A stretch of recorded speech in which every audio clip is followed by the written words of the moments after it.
ამ სოციალურ ქსელს იყენებენ არა იმისთვის, რომ ეს ადამიანი უბრალოდ უკეთესი კუთხით გაიცნონ და დაინახონ, არამედ უბრალოდ რომ გამოიჭირონ.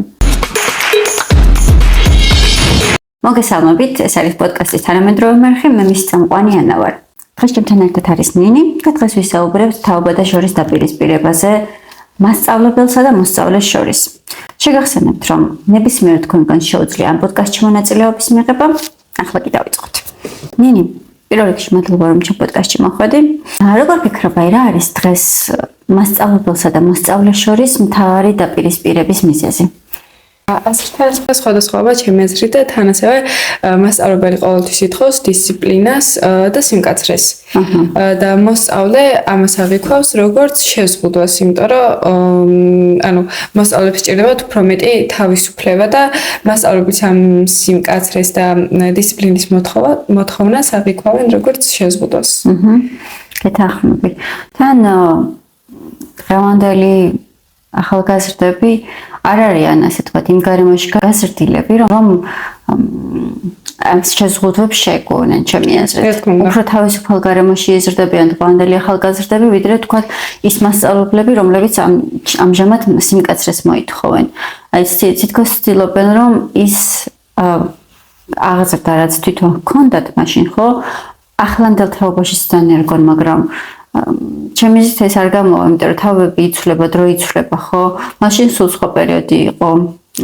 და ეხლა უფრო მეტი თავისუფლება აქვს ახალგაზრდებს, ვიდრე იმ დროში. ცნობიერება შეიცვალა თვითონ მოსწავლეების.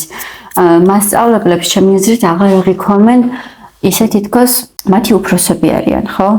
ანუ ეხანდელი თაობა ისე აღიქვამს, როგორც თქვათ, უბრალოდ საშუალებად რომ ცოდნა მიიღო, ბევრი, ასე ვთქვათ, თანასწორად ათვლის და ჩემი აზრით ასეც უნდა იყოს, იმიტომ რომ რეალურად რატომაც არა, მეც ადამიანი ვარ, შენც ადამიანი ხარ, ხო? კიდევ ერთი ფაქტორი, რატომაც ასე ვთქვათ, მასწავლებლებს და მოსწავლეებს შორის ოფსკრული უფრო დიდია, არის ტექნოლოგიების გამოყენება. როგორ აღიქვამენ მასწავლებლები, როდესაც მოსწავლე ტელეფონს იყენებს, აი დადებითი კუთხით წარმოჩენენ ძირითადად ვიძახი ამას. განსაკუთრებით ასაკიანი მასწავლებლები. კი, ჩემი აზრით, მასწავლებლების უმეტესობა არის იგეთ დროში დაბადებული და გაზრდილი, რომელ დროშიც ეს ტექნოლოგიები არ იყო პოპულარული და არ იყვნენ ბავშვები ტექნოლოგიებზე დამოკიდებულები და ზოგადად არც პობდა.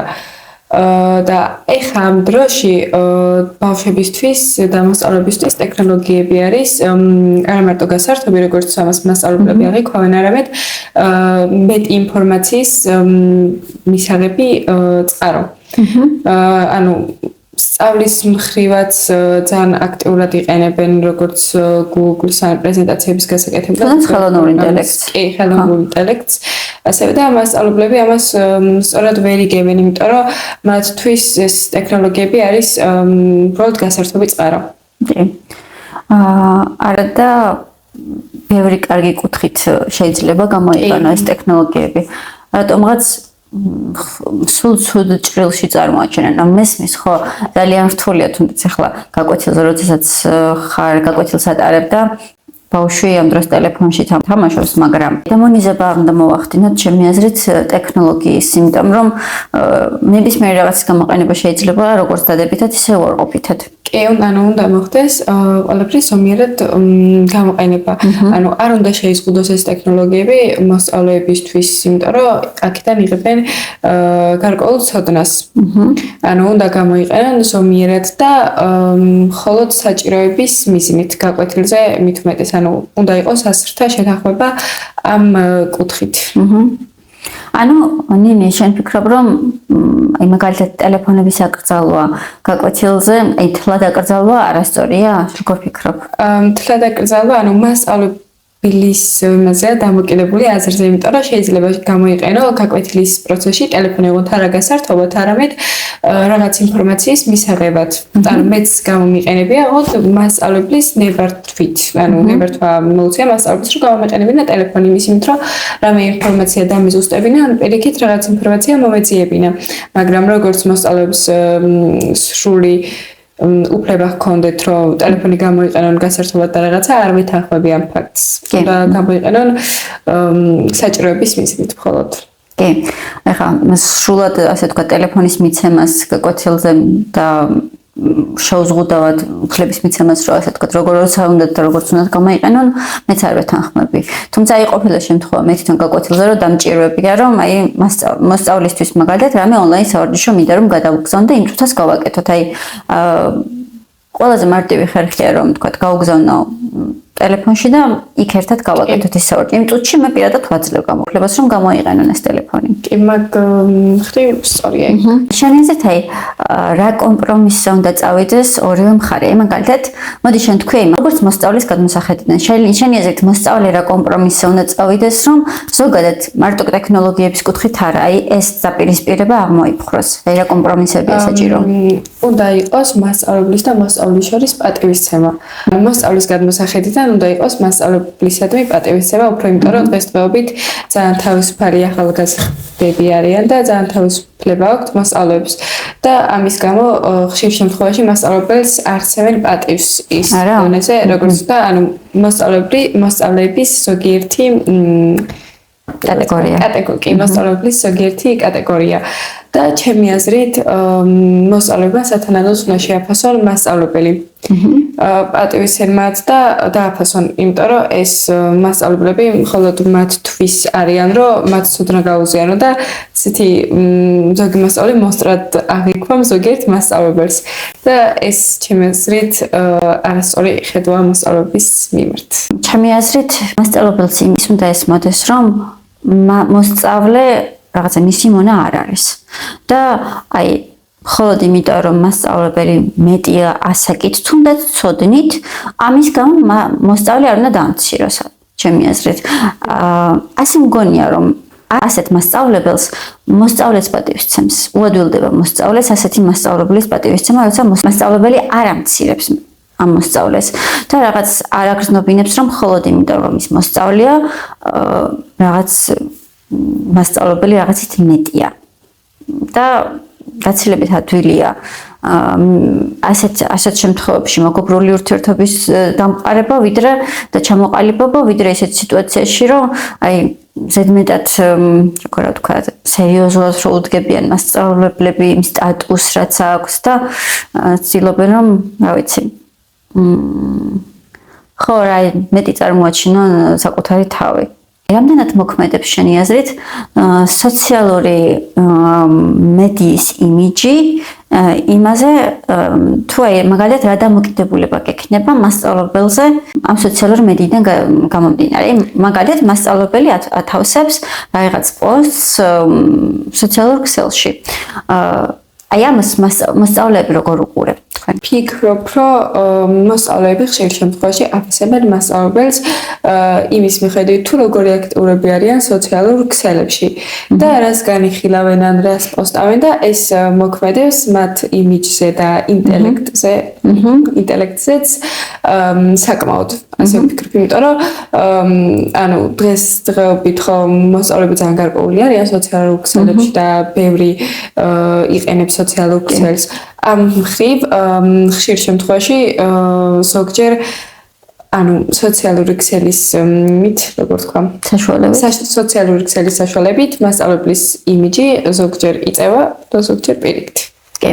აი მე პირადად ვფიქრობ, რომ ძალიან კარგია, როდესაც სოციალურ მედიაში მასწავლებელი არის აქტიური და რატო? სკოლაში და გაკვეთილზე მოსწავლეები ხედავენ მხოლოდ მასწავლებლის ერთ ვერსიას და ის შეიძლება შეითქმნას ისეთი სტერეოტიპი, თითქოს მასწავლებელი მხოლოდ მასწავლებელია და იმის იქით ის ადამიანი არ არის, ასე ვთქვათ. სხვა ცხოვრება არ აქვს. ხშირად ამიტომ უჭირთ ხოლმე, ჩემი აზრით, მოსწავლეებს მასწავლებლის როგორც მეგობრად დანახვა. თანამშრომლად, ასე ვთქვათ. იმიტომ რომ რეალურად თანამშრომლები ვართ ხო ჩვენ ინფორმაციას ვცვლით, მე იმიტომ ვარ მასწავლებელი, რომ ჩემგან ვიღაცას უნდა ცოდნის მიღება, თორემ მოსწავლე რომ არ არსებობდეს, მე ჩემი პროფესია არაფერი არ იქნებოდა, ხო? ამიტომ რაღაცნაირი ზედმეტი სიმკაცრე ამ შემთხვევაში ჩემი აზრით არასწორი იქნება რა. ჩემთვის პირადად უთქვამთ, რომ აი ძალიან კარგია რომ შენი ცხოვრების სხვა სფეროებსაც გვაჩვენებ. მაგალითად მე ხშირად ვტვირთო ხოლმე ვიდეოებს თქვა ვარჯიშზე, თქვა მოგზაურობაზე, რა ჰობიც მაქვს თქვა და მე ეს ეხმარება მოსწავლეებს რომ როგორც ჩვეულებრივი ადამიანი ისე დამინახონ, ხო? კი, ძალიან მოქმედებს ეს მხარე მოსწავლეებზე, ასე ვფიქრობ, იმიტომ რომ ამ გზით მასწავლებელს უფრო დადებითად აფასებენ და უფრო დადებითად უყურებენ. კი. და პირიქით კიდე, როდესაც მოსწავლე ტვირთავს რამეს სოციალურ ქსელში, მოსწავლის შესახებაც ბევრი რამის გაგება შეიძლება. და ერთ შეცდომას უშვებენ ხოლმე მასწავლებლები ამ შემთხვევაში ძალიან დიდი შეცდომაა ჩემი აზრით. როდესაც მოსწავლეები მაგალითად სოციალურ ქსელში ყავთ, ასე ვთქვათ, მეგობრებში გამოწერილი და ასე შემდეგ და ამ სოციალურ ქსელს იყენებენ არა იმისთვის, რომ ეს ადამიანი უბრალოდ უკეთესი კუთხით გაიცნონ და დაინახონ, არამედ უბრალოდ რომ გამოიჭირონ. აი ამ დროს თქვათ, რატო იყავი აქ და ეს რატო ატვირთე და ანუ ხშირად ესე ხდება რატომაც რომ მასწავლებლები ანუ კრიტიკის ქარცილში ატარებენ მოსწავლეებს რაღაც პოსტის დაწერის გამო და ამ დროს ჩემი აზრით სოციალური ქსელი აბსოლუტურად მათი პირადი სივრცეა, ხო? კი, რა თქმა უნდა, მეც გეთანხმებით მაგ კუთხით და ანუ ყველა ადამიანს აქვს როგორც მოსწავლეს, მასწავლებელს, ჩვეულებრივ ადამიანს თავის პირადული კუთხე, სოციალური ქსელი და პირადი ცხოვრებაც. ჩემი აზრით, მასწავლებელმა მოსწავლის სოციალურ ქსელს იმ კუთხით არ უნდა ადევნოს მხოლოდ თვალი, რომ მას რაღაცა ნაკლი უპოვოს.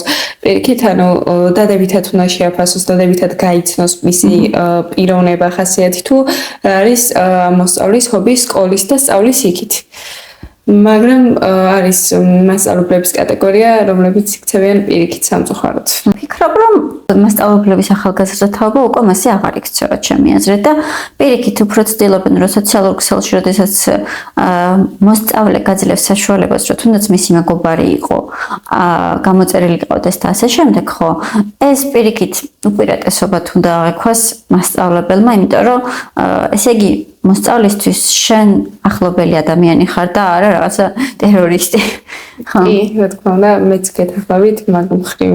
მე ძალიან მახარებს ის ფაქტი, როდესაც სოციალურ ქსელში ვტვირთავ ჩემს ვიდეოს, ფოტოს ან ჩემთან დაკავშირებულ რამე პოსტს და ჩემი მასწავლებლების მხრიდან ვიღებ ძალიან საყვარელ კომენტარებს და შეფასებებს. ანუ ძალიან მახარებს ეს ფაქტი და ანუ აქედან გამომდინარე, შემდეგ მოსწავლის და მასწავლებლის შორის უფრო მეგობრული დამოკიდებულება ყალიბდება რა. მეგობრული დამოკიდებულება ყალიბდება და უფრო გახსნილები არიან ერთმანეთის მიმართ და აღარც არის შემდეგ ის პრობლემების ცუდი დამოკიდებულება და ყველაფერი ის ცუდი იხსნება. ამ დროს აი ესე ვთქვათ, ის აშენებული კედელი, რაც თაობათა შორის არის, ინგრევა ასე ვთქვათ, ხო? რა თქმა უნდა. ბევრჯერ გამიგონია, რომ მოსწავლეები ამბობენ, რომ აი სასკოლო გაკვეთილები აი ისე იწელება, ისე ნელა გადის, რომ აი ერთი სული გვაქვს დამთავრდება. ამ დროს მასწავლებლები კიდე იმას ამბობენ, რომ აი ძალიან გაზარმაცებული თაობაა. შენი აზრით, თაობაა გაზარმაცებული თუ პროგრამაა მოძველებული? ანუ ამ ორიდან ვერც ერთს ვერ დავაბრალებ ამას კონკრეტულად, იმიტომ რომ ორივე მხარე დამნაშავეა ამ მომენტში, იმიტომ რომ არსებობს მასწავლებლების კატეგორია, რომელიც მოძველებული ხერხით ცდილობენ, რომ ბავშვებს მისცენ ის ცოდნა, რაც აქვთ მათ.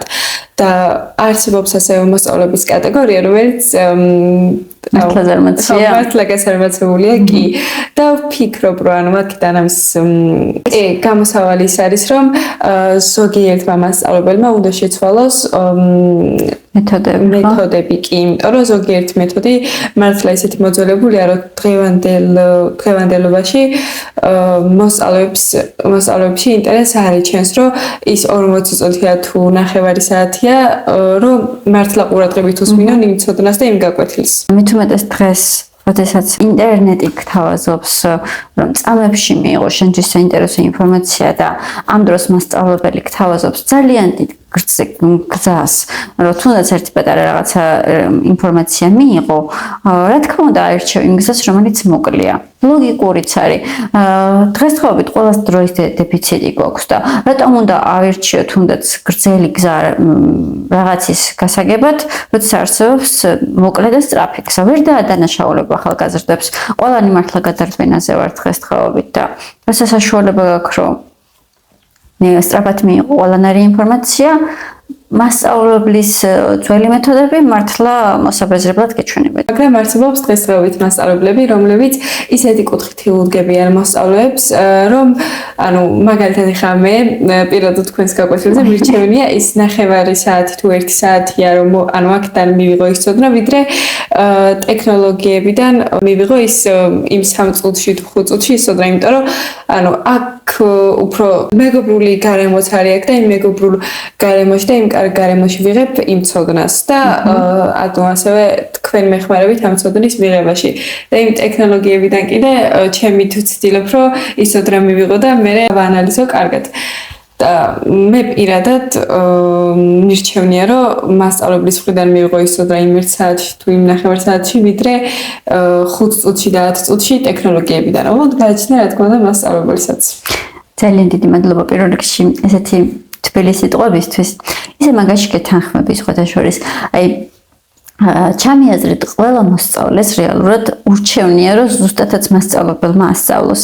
ერთადერთი მიზეზი რატომაც ირჩევენ რომ თვითონ მიიღონ ცოდნა თუნდაც ინტერნეტიდან არის ის რომ ხშირად უბრალოდ მასწავლებელი არ უდგება მეგობრულად, თორე ალბათ ყველა მოსწავლეს ურჩევნია მაინც რომ მასწავლებელმა ასწავლოს თუ რა თქმა უნდა ის საინტერესო მეთოდებს იყენებს.